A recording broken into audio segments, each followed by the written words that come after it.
I'm sitting here prepping for the week ahead, and I wanted to chat about one of my favorite learning tools, and that's task cards.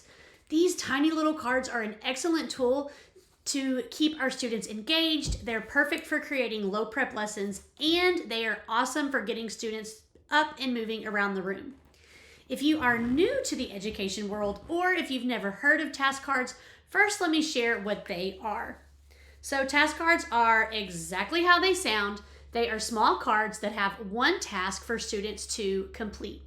Most cards are either labeled with a letter or a number, and they will have a matching recording sheet for students to solve the problem next to the matching letter or number.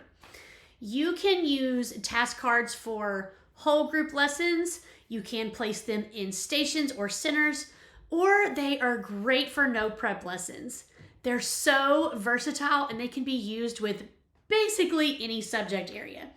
Today, I'm actually going to share 5 of my favorite ways to incorporate task cards into everyday learning. If you are ready, I would so appreciate if you would give this video a big thumbs up. Hit that subscribe button below so you don't miss out on any of our future videos. And let's dive in and get started.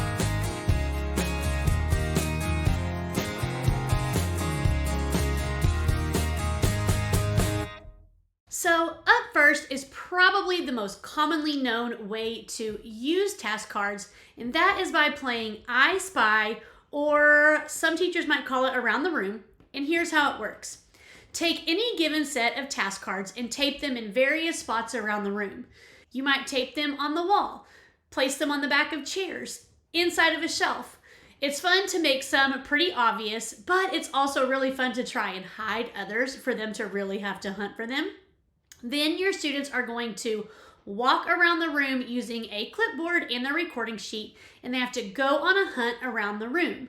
When they find a card, they solve for it next to the matching letter or number in their math journal or on the matching recording sheet. This activity is perfect for getting your students up and moving around the room, and it keeps them highly engaged. Another classic way to use task cards is by playing a game called Scoot. Place a card on each student's desk.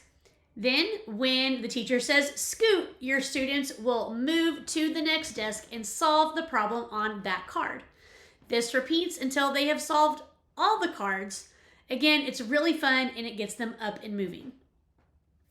Next, you can turn any set of task cards into a no prep lesson. What teacher doesn't love a no prep lesson? I sure do. And task cards are perfect for this. All you need to do is display a page of task cards on your board. Using a dry erase board, have your students divide it into 4 parts, and they're going to label each box. So in this example, they will solve card A in box A. Once all 4 problems are solved, change the page on your screen. It's easy peasy lemon squeezy. Up next, we have Find Someone Who, and I think this is my personal favorite. Now, depending on the number of students that you have in your class and the amount of task cards you have, you might actually need more than one set for this game. But what you do is you're actually going to take a task card and you are going to tape a card onto your students' backs. Give them a recording sheet and a clipboard, have them pair up, and they have to solve the problem on their partner's back. Then they switch and they find a new partner. If they pair up with someone who has a card they have already solved, like for example, if you're using 2 sets, then they just wait until it's time to switch again. They're going to keep trading partners until all of the problems have been solved, or maybe your time is just up.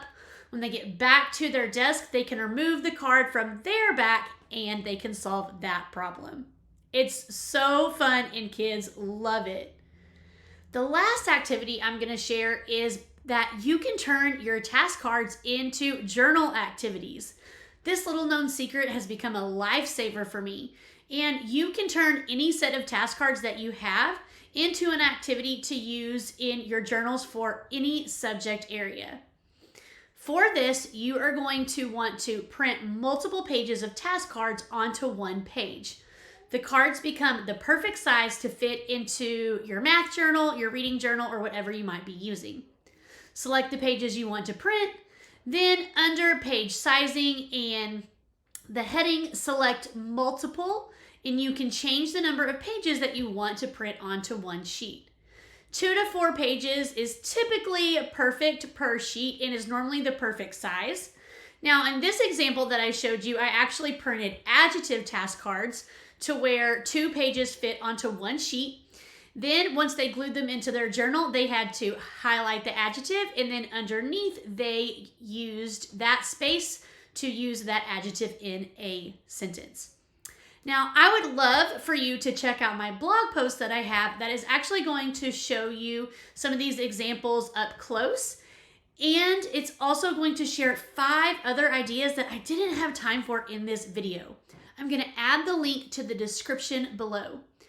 Now, I would love to know how you incorporate task cards into your daily learning routine. Drop me a comment below and share your ideas.